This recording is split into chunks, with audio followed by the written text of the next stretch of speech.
Welcome to Hya Journeys. We are Michael and Tiarna, coming to you from stunning Wanaka, New Zealand. We're here to share our story, inspire yours, and show you what it means to live your higher life. Join us weekly for an inside look at the ups, the downs, and the behind-the-scenes moments of building our wellness brand. This week, Ali and I go out hiking to Meg Hut in the Tiarna Valley. Michael leads you through a short but effective breathwork technique which helps energise the body and is a great kickstart to your day. The sun disappears and a cold snap brings snow into Wanaka, calling for extra chilly cold dips, and Michael finishes the week by attending a bros-only breathwork session. Welcome to Hya Journeys. Ali and I originally planned to tackle a bigger hike and Mount Aspiring, but with the avalanche risks still quite high, we decided to play it safe and head to the trusty Meg Hut in Tiarna Valley instead. I've been here a few times before and it's such a special spot. For me, this is one of the best forms of meditation, a way to clear my mind and remind myself of what really matters. When I'm out there, surrounded by nothing but the mountains and good company, it's easy to remember that life isn't about rushing. It's about being in the moment and appreciating the beauty around you. There's something deeply joyful about connecting with a friend, being fully present in nature and allowing time to just unfold. We spent the evening basking in the last of the sun, soaking in the peaceful surroundings, and at night we pulled tarot cards and sipped on hot chocolate in front of the fire. There's something magical about stepping out of civilization for a couple of days, just two friends and nature, where the world slows down and we can dive into endless conversations about life. It's those little moments, simple but meaningful, that truly fill my cup.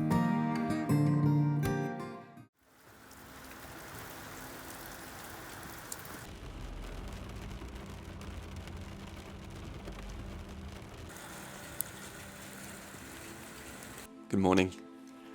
It is Thursday today and the week has just been a blur. I've just been working some really long hours at the restaurant. T's been busy as well. She went hiking early in the week. So I was working quite late last night and I'm working early today and late this evening. So I'm just going to do a nice little breath work and take you through it. Hopefully you enjoy. It is wet, cold and rainy outside, so if you can hear everything in the background, that's what it is. I do really enjoy the rain. It makes me really happy to see the lake filling up, especially when the warmer weather becomes more apparent. The lake just gets really, really low and it's like, it makes me want to sit by the fire and read a book, and have a coffee and relax. So yeah. Hey beautiful. How you doing? What are you doing? They're those ones, and then they're in there. They're both on the other side. It's cold, so I thought I'd go through a breathwork technique called the crying baby. So the crying baby, it's a funny one. It basically looks like a baby crying. So what you want to do is you want to breathe 2 breaths in through the nose in really short, sharp, rapid succession. So, and then breathing out through the mouth with a bit of a sighing motion, around about 4 seconds or so. So it'll look something like this. The first breath in needs to be relatively full, and the second breath in is basically kind of supercharging the breath in a way. It's like another big uptake. What this does is every single time you breathe in, the capillaries in your lungs open up and grab oxygen. So you're basically double oxygenating and dumping CO2 on the exhale. That's why that sigh on the exhale is nice. So yeah, this breath is really good in the mornings, during the daytime. We wouldn't suggest it around the evening or going to bed, just because it does bring more energy. So there's breath works that bring energy, there's breath works that reduce the energy or relax you. This is an energy provider. So if you haven't had your coffee, this is a great thing to do. I always suggest starting with 5 breaths, 10 breaths, and kind of going from there. Cool. So I'll guide you for the first few breaths, and then I'll do it myself. So get nice and comfortable, just closing down the eyes. We'll take a couple gentle breaths in and out through the nose here, just slowing that heartbeat down. Just to start you off, we're going to do 10 of these breaths. Nice full inhales into the belly, into the diaphragm. Breathing in 3, 2, 1. Fully in. short, sharp, rapid breaths. That's it. And out for 4 seconds. Repeating that breath in and out. That's it. Going at your own pace here. Fully in and just sighing on that exhale. Just letting the shoulders come down here with this exhale of breath. Really focusing on that breath coming into the body. Just letting it fall on the exhale. Maybe feeling some energy right now. Feeling that oxygen moving through the body. Feeling that energy. Take our last 2 breaths here. Fully in and sighing out. Last one in. Just coming back to breathing in and out through the nose. No particular manner. Just feeling the heartbeat soften as the breath slows down. Hopefully feeling a little bit more energized, a little bit more ready to tackle the day. I think this is a really good breath work to just try. I think for a lot of us, just the first start of anything is always the hardest to do. So give yourself 20 seconds, do a few of these breaths, and let me know down below if this was something that helped you. And if you have any more questions, feel free to reach out. We also do offer private sessions, breathwork, mentorship, coaching through myself. So if you're interested in that, you're welcome to click the link below or reach out to us at all of our socials at Hya Wellness. A few days ago, it was 25 degrees, blue skies and sun. Now it's snowing the hardest I've ever seen in Wanaka. For those that don't know, I was diagnosed with rheumatoid arthritis a day before my 21st birthday. That's an autoimmune condition which affects your joints. Particularly for me, it was my knees, hips and ankle. I owe a lot to the cold. Not only did it help with my inflammation, but it helped with my mentality. I recently just made a video explaining about my journey with arthritis, how the cold water and Wim Hof helped me immensely. So if you haven't seen it, would like to know a little bit more about it and about me, welcome to click the link below. I really struggled with this feeling of being a victim, and the cold water allowed for all this worry and pain to be washed away, to bring me back to being present. So I recommend everybody to get into the cold, not only for their physical health, but their mental health. I managed to convince my housemate Tom and his friends to join me on a lake dip. The lake was warmer than the outside temperature. Putting your head under the water gave you a bit of an instant brain freeze as soon as you got up to the air temperature. Every time I get into cold water, it's a reminder that the only place for growth comes from uncomfortability. Some days I'm raring to get in, and other days it takes a lot of mental effort. But I just remind myself that this is where the growth lies. You have to make space in your life for uncomfortability. Otherwise, uncomfortability will make space in your life. If you're enjoying this episode of Hya Journeys, don't forget to like and subscribe. It really does help us out a lot.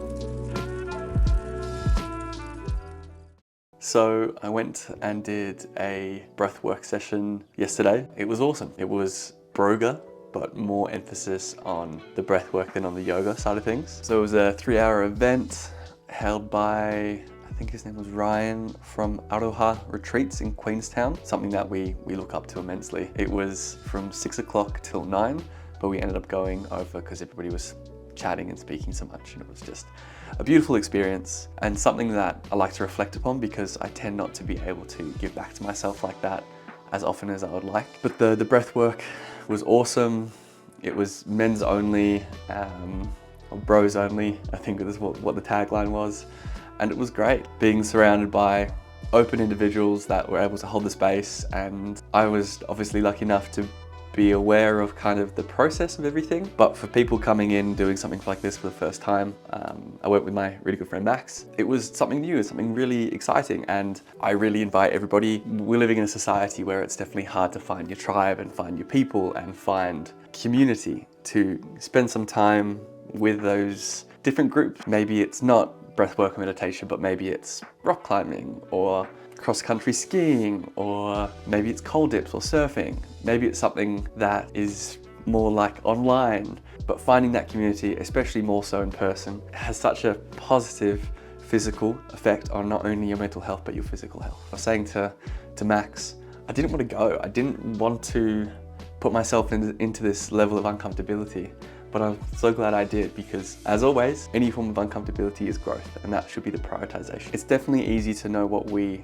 should be doing but it's harder to be actually putting it to practice on when we should be doing it. So finding time for breathwork, finding time for the things that serve us and help us. I struggle to do so when I know that there's other priorities or other things that are more time pressing. I guess that's the thing. Whenever I do the activities, or whenever I try these new breathwork sessions, the cold water dips, the things that give back to myself, it pays dividends in the end. And it's hard to kind of put it in words because you think that there are more important things to be doing. Kind of like when you're at school or high school, university, and somebody's like, make sure you prioritize your sleep, because sleep is way more important than the actual process of study. So don't stay up really late at night studying before your exam. Get some sleep, you'll feel way better. In a way it makes sense, in another way it doesn't. I guess that's the same thing for me. Taking the time out to throw yourself in the lake, have an ice bath, have a cold shower, do some breath work, feels like you're really getting pulled out of what's important. But it really is a testament of what is important and what's important to you,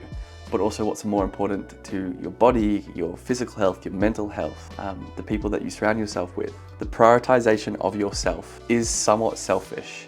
And I think people have used the term selfish in a really negative way, but being selfish can be really positive. It can be the prioritization of our physical bodies, mental health, everything in between, and not being a yes man or a yes woman, saying yes to everything, yes to every person, giving away all your time, all your energy. You know, we have to make sure that we can pour from a full vessel, and especially being in the breathwork space, being in the wellness space, taking care of that, giving that back to yourself allows you to then give it back to others. Thank you for watching this episode of Hya Journeys. Next week on Hya Journeys, the sun is shining in beautiful Wanaka. Michael shares some gratitude for life and what he's been through. I lean into an old hobby of sewing and deal with some hiccups along the way. Michael talks about the uncomfortable truth with starting and running your own business. Then we finish the week by making our way over to the West Coast to start a little adventure. Tune in next week for a new episode and have a great week.